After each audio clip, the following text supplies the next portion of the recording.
The fear of portraying someone that's charming, witty, quick-witted, a late-night talk show host. It's just not something that I would imagine being a skill set that I could access easily.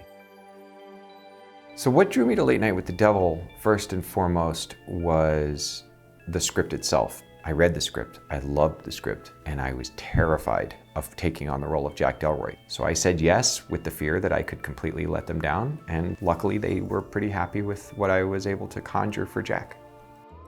There's two elements to Jack Delroy that made him very scary for me. The first was the personal connection that I have to the material, considering I'm a person who's a public figure, who's in front of a camera a lot. I've experienced a nervous breakdown before, I've experienced addiction before, I've experienced tragic loss before, all of the same elements that Jack has been navigating and not navigating well as he arrives at this night, October 31st, 1977, the night that everything happened. The other was the fear of portraying someone that's charming, witty, quick-witted, a late-night talk show host. It's just not something that I would imagine being a skill set that I could access easily. So it was a lot of work and study and thinking about, because sometimes the scariest, hardest things in life can be the ones that, you know, we look back on and are proud of ourselves or grateful of ourselves that we took the leap, you know?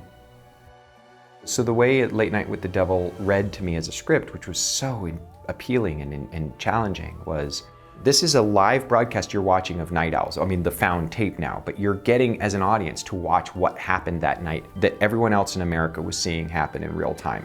Cut to break, all of a sudden now, it's verite, it's black and white, we're behind the scenes. There's a French documentary crew following us around. So for me, that was so enticing, the thought of getting to present Jack Delroy, the host of Good Evening, it's Night Owls, it's so good to see you here, and then cut, we're behind the scenes. Jack's losing his show, he's losing his mind, and it's this whole other person.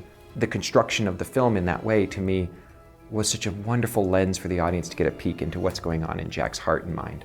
Near the end where it gets wild, definitely just reminded me of like, oh yeah, this is kind of like the end of a little bit of 2001, a little bit of The Shining, like mixed in there. I'm going to tell Colin and Cameron that you said that. They will be very grateful, because I think that they are so talented, and you're right. They made very brave choices with the way that they chose to enter the finale of this film.